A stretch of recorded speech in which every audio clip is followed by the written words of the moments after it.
Olá, tudo bem? Olha, gente, hoje a nossa aula é sobre sistema digestório. E eu vou dizer que é a minha aula favorita. Eu adoro dar essa aula de sistema digestório. É um dos sistemas que eu acho mais legal de entender. Quando a gente entende o sistema digestório, a gente entende muita coisa que acontece na nossa vida, né? Então é uma aula que toca no meu coração, tá bom? Então vamos lá, vamos ver o que é o sistema digestório. Então, o objetivo do sistema digestório é captar os nutrientes que a gente consome na nossa alimentação, né? Necessário para o funcionamento do nosso organismo. Então, ele vai fazer parte, o sistema digestório é todo esse canal que conduz o alimento até o final. Então, por esse canal, os nutrientes dos alimentos são absorvidos, né? Eles caem na corrente sanguínea e vão realizar as funções, né? Então, dá energia, dá suporte, né? Então, a gente vai ver como é que esses nutrientes, eles são absorvidos pelo nosso sistema digestório. A gente vai ver desde a boca até a saída pelo nosso ânus. Então, a gente vai ver todo o trajeto que o alimento percorre no nosso organismo. O que é a digestão? A digestão é a transformação dos alimentos, olha só, macromoléculas em compostos mais simples, utilizáveis e absorvíveis pelo organismo, as micromoléculas, pela ação de enzimas digestivas. Parece que nessa aula a gente está retornando lá para a primeira aula de citologia, né? Que a gente falou um pouquinho de macromolécula, micromolécula, e é aqui que essa aula é importante. Por quê? Porque eu preciso que vocês retomem esse conhecimento. Tanto o conhecimento do que é macro e do que é micro, e do conhecimento de enzimas. Mas, vamos ver um pouquinho aqui, vou dar uma repassada. Lembrando que macromolécula é a maior molécula que é constituída de uma substância. Então, por exemplo, a macromolécula de uma proteína é a proteína. A micromolécula é o aminoácido. A glicose é uma macromolécula, lembrando que a gente tem também os polissacarídeos, e se transforma em monossacarídeo, que é a menor molécula. E os lipídios e os ácidos graxos. Aqui a gente tem uma pirâmide alimentar, né? Com todos os alimentos que a gente consome, o que a gente deve consumir em maior quantidade, o que a gente costuma consumir e o que a gente deve consumir em menor quantidade. Então aqui na base a gente tem, né, os derivados dos carboidratos, né? Então macarrão, pão, arroz. E aqui no topo a gente tem os óleos, os doces, as frituras, né? E aqui a gente tem a carne e aqui os vegetais. Então a nossa base alimentar normalmente é de carboidratos. Bom, então aqui a gente tem toda a composição do nosso sistema digestório. Então a gente começa pela boca. Aqui na boca a gente tem a cavidade oral. Aqui ainda a gente tem algumas glândulas, então glândulas submandibulares e glândulas sublinguais. A gente tem a glândula parótida, já devem ter ouvido falar dessa glândula. Aí aqui, descendo da cavidade oral, né, saindo da cavidade oral, a gente tem a faringe. Aí, daqui na faringe, a gente tem dois caminhos que podem ser seguidos. Tanto pela traqueia, que ela nem está representada aqui, que aí já é do sistema respiratório, nossa próxima aula. E descendo pelo esôfago, tá? Então, faringe, esôfago. Chegando no estômago. Do estômago, a gente vai para o intestino delgado. E do intestino delgado a gente vai para o intestino grosso. Aí aqui a gente tem algumas outras estruturas, né? A gente tem o fígado, a gente tem a vesícula biliar, a gente tem o pâncreas, né? Então a gente tem alguns outros órgãos que também auxiliam no sistema digestório. A gente viu que o fígado e que o pâncreas, eles também produzem alguns hormônios, né? Então a gente viu que o pâncreas produz insulina e glucagon. E aí o fígado e a vesícula biliar vão ser responsáveis por produzir algumas enzimas digestivas, que a gente vai ver mais adiante. Saindo aqui do intestino grosso, a gente chega no ânus, tá? Que é o final, reto e ânus, que é o final do nosso sistema digestório. Todo o nosso canal digestório realiza um tipo de movimento, um movimento peristáltico. Esse movimento peristáltico é aquele que faz com que o alimento não retorne de onde ele veio.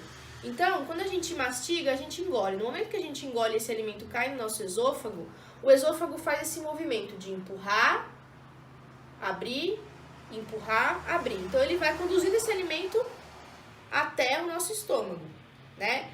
esse alimento ele não pode retornar, então ele não pode estar no estômago e retornar pelo esôfago. Esse é o motivo pelo qual, quando a gente está de cabeça para baixo, né?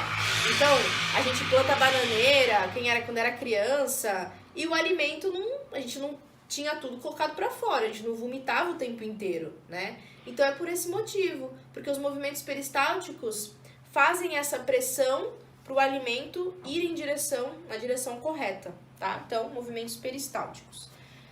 Realizados por essa contração e relaxamento. Contração e relaxamento. Porque aqui a gente tem uma parede, esse esôfago, o esôfago e os outros órgãos, ele é revestido por um músculo. E esse músculo é que realiza contração e relaxamento, igual a gente viu lá no sistema muscular. Então, cada região do sistema digestório realiza uma etapa da digestão. Então, a gente vai ver todas essas etapas na aula de hoje. Vamos ficar atento, né, ao que acontece em cada etapa, mas eu preparei para vocês um material muito legal, um texto em que eu explico com palavras mais fáceis todo esse processo de digestão. Então vocês vão ter uma base teórica para estudo, porque isso aqui é muito importante. Então vamos lá. Primeiro local do sistema digestório onde os alimentos chegam, na boca, tá? Então primeiro local. Então é a abertura pela qual o alimento entra no tubo digestivo, então na nossa boca. Olhei aquela palavra ali e lembrei de uma informação. A gente tem sistema digestivo, que era o que é usado muito antigamente, então vocês podem encontrar ainda em livros, sites, mas atualmente ele foi corrigido para sistema digestório. É uma correção mais atual. Então a gente tem local onde ocorre a mastigação e a gente tem algumas estruturas na nossa boca que auxiliam. Dente, língua e glândulas, né? Então os dentes vão realizar essa mastigação mecânica, né? A língua vai realizar esse movimento dentro da boca para conduzir o alimento para o próximo local. E as glândulas, elas vão liberar algumas enzimas que vão auxiliar a degradar esse alimento num primeiro momento.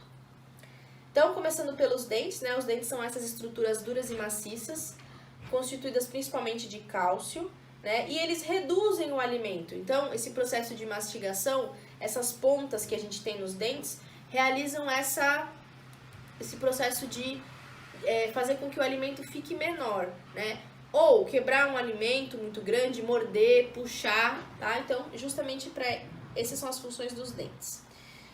A gente tem a nossa primeira dentição, a dentição de leite, né? 20 dentes de leite quando a gente é criança. Esses dentes caem e são substituídos pelos dentes definitivos, pelos permanentes, né? Aqui a gente fica com 32 dentes permanentes.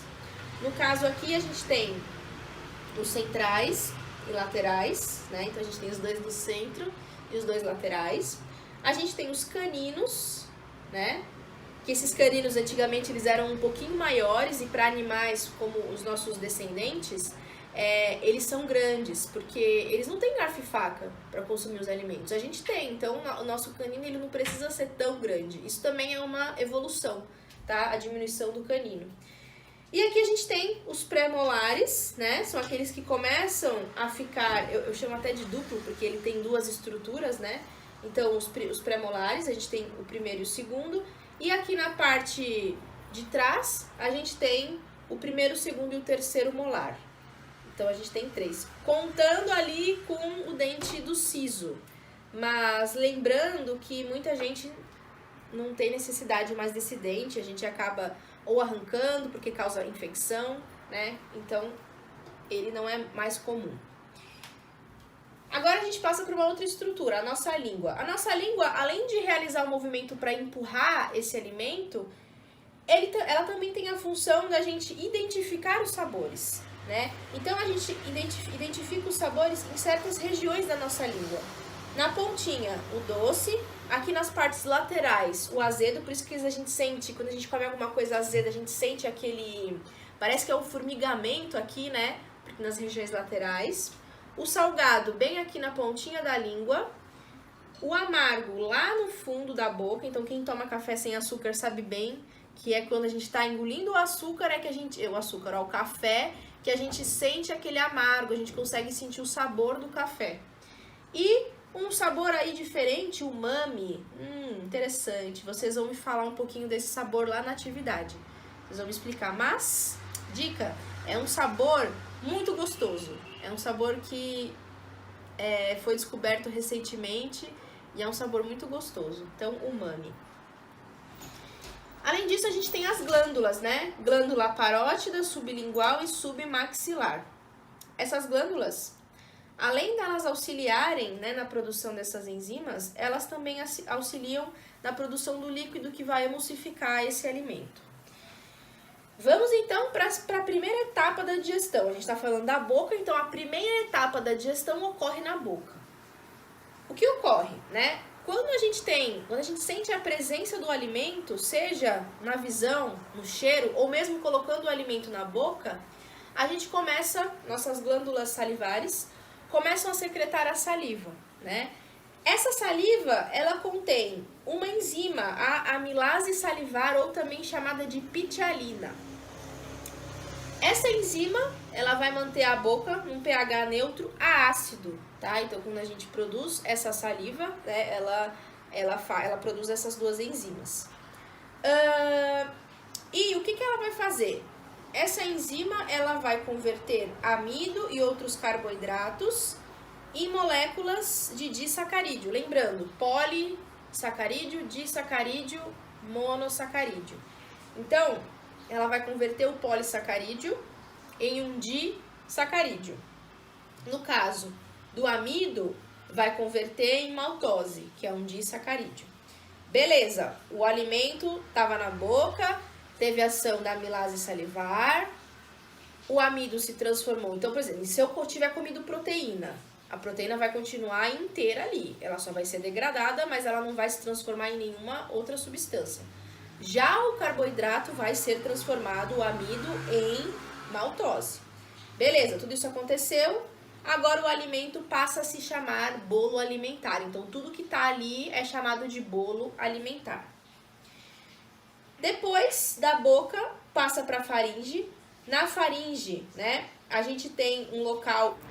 É um caminho em comum, então, entre o sistema digestório e o sistema respiratório, tá? Então, a gente vai ter que ter uma estrutura que vai evitar com que aquilo que a gente coma, né, que entre pela nossa boca, chegue até os nossos pulmões. A gente vai ter uma alavanca que vai evitar essa passagem de um local até o outro. A gente vai ver mais pra frente o que é. Bom, beleza. Então, a gente saiu da faringe, a gente vai chegar até o estômago, né? Para chegar até o estômago, a gente vai passar pelo esôfago. O esôfago é esse tubo comprido que ele na verdade leva, né, esse bolo alimentar. Lembra, a gente estava na boca, bolo alimentar. Ele vai levar esse bolo alimentar até o estômago através de movimentos peristálticos. Então, os movimentos de contração e relaxamento do esôfago, para fazer com que o alimento seja levado da boca até o estômago, tá? Então, aqui, ó, essa informação importante que eu tinha falado da alavanca que a gente tem lá na nossa faringe para evitar a passagem do alimento da boca até os pulmões. Entre ação, o mecanismo de fechar a laringe, né, evitando que o alimento penetre nas vias respiratórias.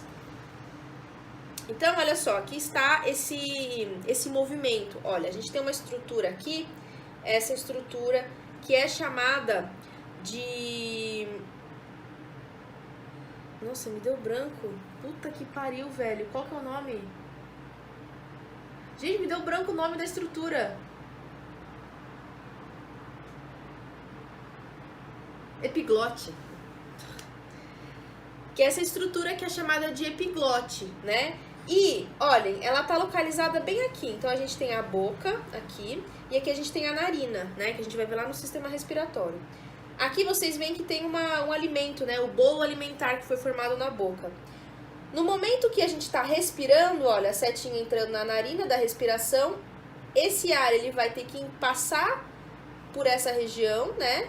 Pela faringe, para poder entrar para os pulmões, né? Então ele vai passar faringe e vai entrar pelos pulmões, pela traqueia. E aqui, no momento que isso está acontecendo, a epiglote, ela está fechando o canal de passagem. Ela está fechando para que aquele alimento que está na nossa boca não passe para os pulmões. Já aqui, o que está acontecendo? O alimento, o bolo alimentar, né? Ele já está caindo aqui para ir em direção ao esôfago. E o que aconteceu aqui? A epiglote, ela fecha o caminho da traqueia para fazer com que esse alimento escorregue até o esôfago. Então veja que o ar ele não está entrando. Claro que isso é um processo muito rápido, a gente não vai parar de respirar para engolir, mas quando a gente engole, a gente faz esse movimento. Então a gente evita com que o ar ele entre, né, pela nossa por esse acesso. Também para evitar com que o ar não entre também no nosso esôfago, porque senão a gente iria ter problemas digestivos caso isso acontecesse.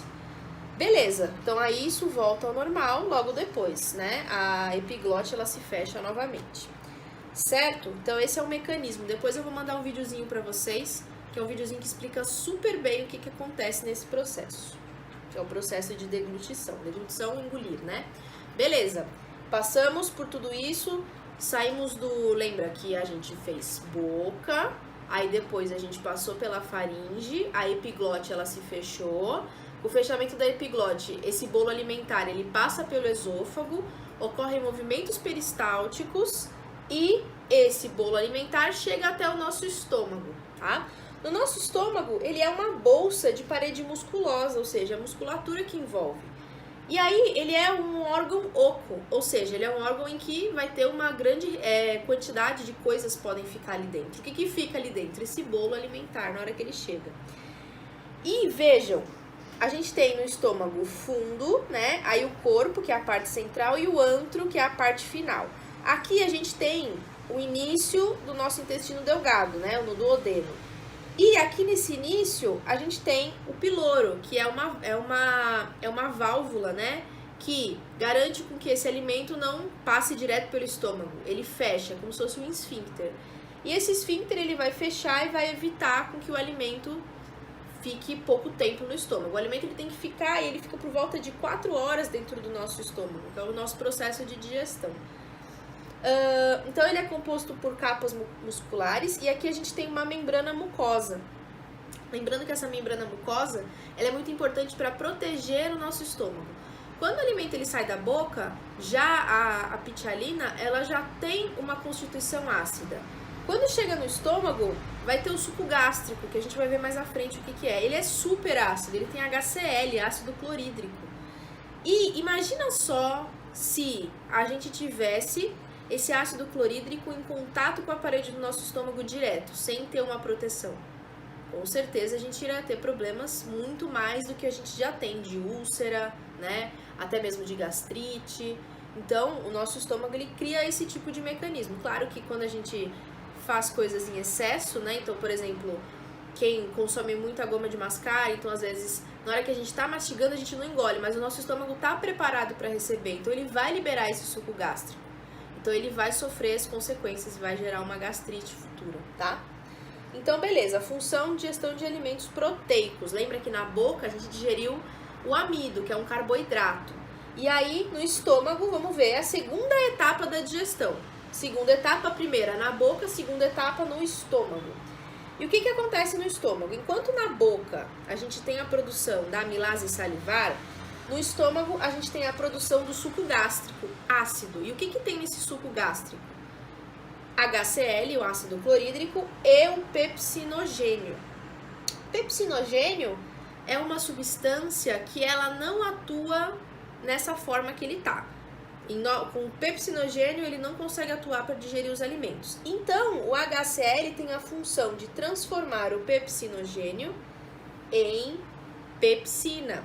A pepsina, sim, é uma substância ativa e ela vai conseguir realizar a digestão. Lembra, lá no estômago a gente vai ter, vai digerir substâncias proteicas, né? Então, olha só, macromolécula, proteína, essa pepsina vai atuar convertendo essa proteína em oligopeptídeos e aminoácidos livres, ou seja, micromolécula, ok? Então, é no estômago que esse processo de digestão de proteínas acontece, o primeiro processo, que a gente vai ver o próximo mais à frente. E aí, saiu da boca, bolo alimentar, desceu pelo esôfago, chegou no estômago, ação do suco gástrico, pela ação da pepsina. Esse bolo alimentar agora vai ser chamado de quimo, Q-U-I-M-O, quimo, tá? Beleza, então antes da gente passar para o próximo local que a gente vai, que vai ser no intestino delgado, a gente vai falar um pouquinho do fígado. O fígado é o maior órgão interno que a gente tem no nosso organismo, né? Ele fica localizado aqui nessa região do lado direito, voltado para o lado direito. Ele pesa aproximadamente 1,5 kg no homem e de 1,2 a 1,4 nas mulheres. Ele possui essa cor arroxeada, superfície lisa, e quem já viu fígado, às vezes, ou em filme, né, ou assistiu algum, ou mesmo viu o fígado de alguém que morreu, vê que o fígado ele tem essa cor arroxeada mesmo, né, uma aparência arroxeada. Qual que é a função do fígado? Secretar a bile, guarde essa informação, vai ser importante para a nossa próxima etapa da digestão. Remover moléculas de glicose no sangue, lembrando que o fígado, que a gente viu lá no comecinho da matéria, lá em citologia, ele vai guardar dentro, né, ele vai armazenar o glicogênio, que é aquela substância que pode se transformar em glicose. Armazenamento de ferro, metabolizar lipídios, sintetizar proteínas, degradar álcool e outras substâncias, então é no fígado, né, que o álcool ele é degradado, destruir hemácias velhas ou anormais. Então o fígado tem diversas funções, vejam só, funções não só para o sistema digestório, mas também para o nosso sistema imunológico. Bom, ok, saímos do estômago e agora a gente chega no intestino delgado. O intestino delgado é esse aqui, central, né? E ele tem aproximadamente 6 metros de comprimento dentro do nosso corpo. Então ele é muito comprido, né? Ele fica todo juntinho assim dentro da nossa cavidade abdominal. Por ele ser muito grande, a gente teve que dar nomes para eles. Por quê? Nome para ele. Por quê? Porque senão a gente não ia saber que parte que a gente tá falando, né? Ah, tá falando do quê? Do meio, do começo, do fim? Então, para isso foram dados nomes. O comecinho do intestino a gente chama de duodeno. A parte central a gente chama de jejuno. E a parte final a gente chama de íleo. Duodeno, jejuno e íleo. São as 3 partes do intestino delgado. Aí no nosso intestino, a gente tem, essa aqui é um corte, né? Eu cortei no intestino. A gente tem uma estrutura muito importante, que são as microvilosidades, que foi aquela estrutura que a gente viu lá em histologia, né? Quando a gente falou de tecido epitelial, a gente falou das microvilosidades. E eu falei pra vocês que a microvilosidade, ela parecia um escovão, né? Por que tem essas microvilosidades no intestino? Para aumentar a superfície de contato com os alimentos. Então, os alimentos são consumidos, quando eles chegam no intestino, os nutrientes têm que continuar sendo absorvidos. Para aumentar a absorção, a gente tem as microvilosidades intestinais, cerca de 4 a 5 milhões de dobras que a gente tem, né? Então, são essas estruturas aqui, né? Essas protuberâncias da membrana. E é lá no intestino delgado que vai acontecer a terceira etapa da digestão. A gente viu a primeira na boca, a segunda no estômago, a terceira no intestino delgado, tá? Não confundam com o intestino grosso. E o que acontece no intestino delgado? Algumas coisas acontecem. Vamos ver a primeira coisa. Secreção de suco pancreático pelo pâncreas, né? No duodeno. Então, o pâncreas produz esse suco pancreático e libera no duodeno, tá? E o que esse suco pancreático vai conter? Ele vai conter algumas enzimas. Tripsina, amilase pancreática, lipase e nuclease. E cada uma delas vai ter uma função específica para cada macromolécula que a gente consome. Então lembra que lá no estômago a gente teve a degradação de proteína, né? Proteína se transformou em aminoácido. Só que algumas proteínas, elas continuam grandes, então elas precisam ser digeridas novamente. Então a tripsina, ela vai digerir as proteínas em peptídeos. O amido, lembra que o amido estava lá na boca e o amilase salivar também ia digerir o amido? Entretanto, algum amido ainda continuou ali. Então, o amido, pela amilase pancreática, vai se transformar em maltose. Até agora, a gente não falou de nenhum momento em que os lipídios eram degradados. Vai ser aqui. Então, os lipídios se transformam pela ação da lipase, se transformam em ácidos graxos. E os ácidos nucleicos, que a gente também não tinha falado até agora, vão se transformar em nucleotídeos pela ação da nuclease. Então, no intestino delgado vai acontecer todas essas reações. A primeira etapa dentro da etapa 3 da digestão. Além disso, o nosso fígado, lembra que eu falei? Guarda a informação que o fígado vai produzir a bile. Porque agora, olha, secreção da bile pelo fígado. Essa bile é armazenada na vesícula biliar, daí vem o nome, vesícula biliar. E o que vai acontecer? Fígado produziu a bile se armazenou na vesícula biliar. E aí vai ter um cânulo que vai jogar essa bile aonde? No intestino delgado. E o que ela vai fazer? Ela tem ação detergente, vai emulsificar as gorduras. Quando a gente tem uma panela cheia de gordura, a gente coloca detergente, essa gordura ela não vai se juntar em uma micela só e a gente consegue limpar a panela facilmente? A ação da bile é essa, é emulsificar as gorduras. Então, jogou lá no intestino delgado e começa o processo de emulsificação das gorduras. Segunda etapa. Terceira etapa dentro da etapa 3 da digestão. Secreção de suco entérico pela mucosa do intestino. Então, lá dentro do intestino a gente tem 3 coisas acontecendo. A primeira, suco pancreático. A segunda, a bile. E a terceira, suco entérico, que é produzido pelo intestino delgado. Bom, o que acontece aqui? Lembra que a gente sobrou maltose do suco pancreático? Sobrou maltose da amilase salivar? Essa maltose, que é um disacarídeo, ela vai se transformar pela ação da maltase em glicose. Agora a glicose já é a micromolécula, já é a menor unidade que a gente tem. Aqui, sacarose, pela ação da sacarase, vai se transformar em glicose e frutose. Então aqui a gente tem mais 2 monossacarídeos. E a lactose vai se transformar em glicose e galactose pela ação da lactase, ok? Então, as 3 enzimas produzidas pelo suco entérico são maltase, sacarase e lactase. E aí é mais fácil de entender, porque a maltase vai digerir a maltose, a sacarase vai digerir a sacarose e a lactase vai digerir a lactose, né? Um adendo aqui, tem pessoas, né, que têm problemas com o consumo de lactose, que falam que tem intolerância à lactose. Por que dessa intolerância? Porque a pessoa não tem a enzima lactase, então ela não vai conseguir quebrar a lactose. A lactose ficando grandona no nosso intestino vai gerar problemas, porque ela vai estar em uma quantidade e as bactérias intestinais vão começar a digerir essa lactose. Então, por isso que a pessoa que tem essa intolerância, ou ela consome a lactase, que é a enzima pronta, né? Ou ela para de consumir a lactose, e aí ela resolve o problema dela. Lembrando que lá na boca a gente tinha um pH ácido, no estômago também, já que era um suco, uma substância ácida também. Já aqui, olha só, a gente mantém o pH básico, então saindo do estômago ácido, lá o intestino ele tem a função de manter o pH básico.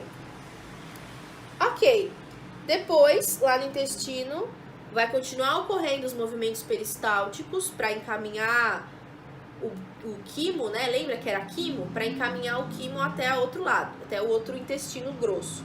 Só que aqui, esse quimo, ele se transforma em quilo, Q-U-I-L-O.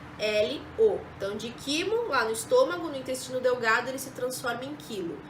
E aí, esse quilo vai poder ser enviado até o intestino grosso, que é nosso próximo órgão, nossa próxima etapa. O intestino grosso, ele é um pouco menos comprido do que o intestino delgado, ele tem por volta de 1,5 m, tá? É o local de absorção de água, tanto a que a gente ingere quanto das secreções digestivas. E a gente tem glândulas na mucosa do intestino grosso que vão lubrificar esse quilo que foi enviado até lá, certo? Então, olha, bom, aqui a gente tem o finalzinho do nosso intestino delgado. Aí esse quilo, ele vai cair aqui e vai ser encaminhado. Vai subir o colo ascendente, cólon transverso e o cólon descendente, chegando até o reto, tá? E aqui saindo pelo ânus. Olha só que estrutura que a gente tem aqui. O famoso apêndice, né? Essa região.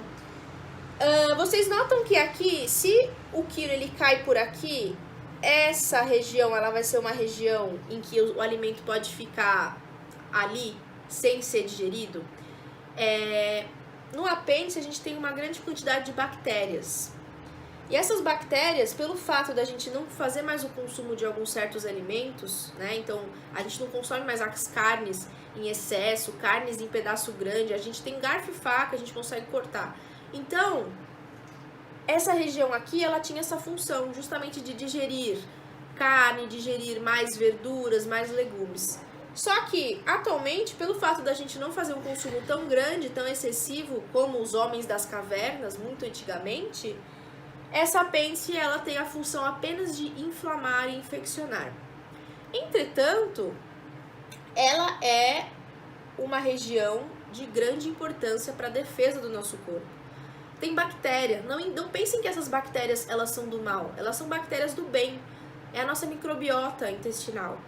E elas são importantíssimas para realizar essa digestão.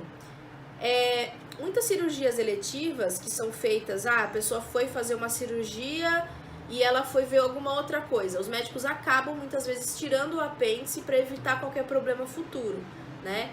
Mas, se a pessoa nunca teve nenhum problema com o apêndice, ela vive muito bem com ele. O único problema mesmo é quando ele infecciona e quando dá apendicite, mas a pessoa consegue viver bem. Então, o que vai acontecer nesse intestino grosso? A quarta etapa da digestão. Como ocorre? Aqui a gente vai ter algumas coisas acontecendo. Bom, aqui vai ter ação principalmente da nossa microbiota intestinal, tá? As nossas bactérias intestinais. Eu sei que vocês vão ver muito o termo flora intestinal, mas eu não gosto de usar esse termo, porque afinal, fauna e flora tem a ver com outra coisa, né? As bactérias que moram no nosso intestino não são animais, são bactérias, então não é flora, é microbiota, tá? Então, essas bactérias, elas vão viver ali no intestino e elas vão ter a função de digerir coisas que não conseguiram ser digeridas até chegar naquela região. Principalmente as fibras vegetais. Tudo que a gente consome à base de verduras, legumes, né, não são digeridas. A gente não consegue digerir. Não teve nenhuma etapa que eu falei pra vocês que a gente ia ter a digestão de celulose. Celulose é o que compõe as verduras. Nenhum momento eu falei pra vocês isso. Por quê? Porque essas substâncias não são digeridas. Elas funcionam apenas para garantir que as nossas fezes fiquem mais compostas e mais fluídas. E é nessa hora que as fibras vão formar o nosso bolo fecal. Elas vão dar consistência para o nosso bolo fecal. Quando às vezes a gente está com prisão de ventre, não falam assim, come fibra, né? Come aveia, come verdura. Por quê? Porque é isso mesmo, vai dar consistência. E essas verduras, né, essas fibras, elas vão fazer com que a gente consiga absorver mais água. Absorvendo mais água, as fezes não ficarão tão ressecadas. Então essa é a função do consumo que a gente tem que ter de verduras e legumes. Então, né, o intestino ele absorve muita água. Com isso faz com que o bolo fecal ele fique mais pastoso, não fique tão endurecido. Ok, então beleza, aqui já juntou a água, a gente já tem a celulose para ser eliminada, já está formado. Lembra que saiu do intestino delgado como quilo. Chegou no intestino grosso, a gente vai ter agora a formação de uma nova palavra, bolo fecal, ok? Então chegou no intestino grosso, a gente passa de quilo para bolo fecal. E aí ele passou por todo o intestino grosso e ele vai chegar até o nosso reto, saindo pelo ânus. Vejam, o nosso reto, a gente tem, ele é composto por musculatura e a gente tem dois músculos. Um músculo aqui, uma musculatura aqui, o primeiro esfíncter, e a gente tem um outro esfíncter aqui embaixo, né? A gente não controla, né, esse esfíncter aqui, a gente não consegue controlar. Então, no momento que o bolo fecal passa esse esfíncter, né, que é essa primeira musculatura, a gente sente a vontade de ir ao banheiro, ok? Só que a gente consegue controlar esse outro esfíncter. Então, por exemplo, não tô em casa, não consigo usar o banheiro público, né? Não consigo usar o banheiro fora de casa. Esse outro esfíncter, ele vai segurar esse bolo fecal para que ele não seja eliminado.